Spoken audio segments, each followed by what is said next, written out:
thank goodness that you are not afraid to go where very few dare to, and that is to point out the hypocrisy and perfidy of Ed Koch.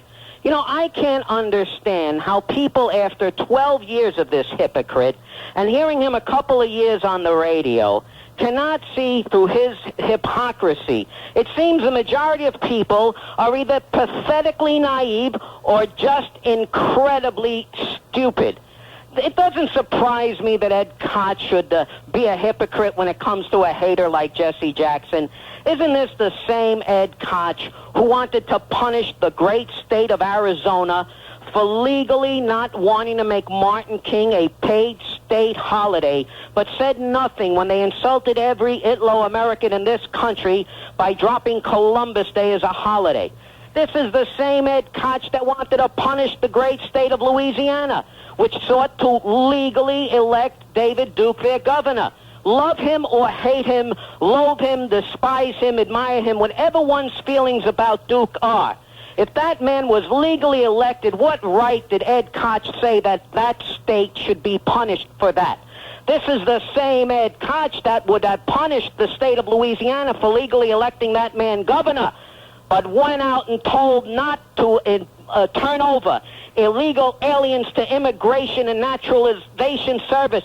What did he think? He was emperor of the city of New York, going against the federal government? The same Ed Koch that wanted to punish the state of Colorado for not passing a special order to protect the rights of sexual degenerates and perverts. And in the height of hypocrisy, Ed Koch said, boycott Colorado, turns around and, like Janus the two-faced god, said, let's end the boycott of Fidel Castro's Cuba, the worst human rights violation in the hemisphere. Does Ed Koch, could you imagine this man as president? He'd punish America and reward its enemies.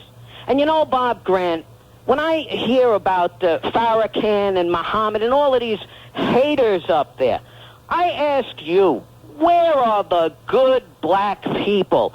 I thought for sure last night at the Armory we'd see thousands of decent black people of conscience out there protesting that hatred, that anti-Semitism, the same way that we see white people show up when the Klan or the skinheads or any white racist group shows up.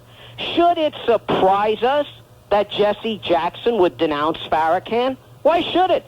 The man is supposed to be a reverend. Shouldn't we expect a reverend to be a man of conscience? Any person of any religion of conscience would denounce that. Yet when it comes to Jesse Jackson, they act as if the Messiah has arisen because he denounces hatred. Are we that desperate to see black people denounce hatred and bigotry in their own community? And before anybody says that black people are too busy working and earning a living to go out and protest against this type of hatred, in the 1930s in Germany, those people went to work, they sent their kids to school, and their silence meant that they supported Adolf Hitler. Does the silence of black America mean that either A, they are moral cowards, or B, it's a silent nod of approval? Thank you. Ladies and gentlemen, Quintessential Vintage Frank. Absolutely Vintage Frank. What they ought to do with that telephone call is take a recording of it and play it tomorrow at 11:07.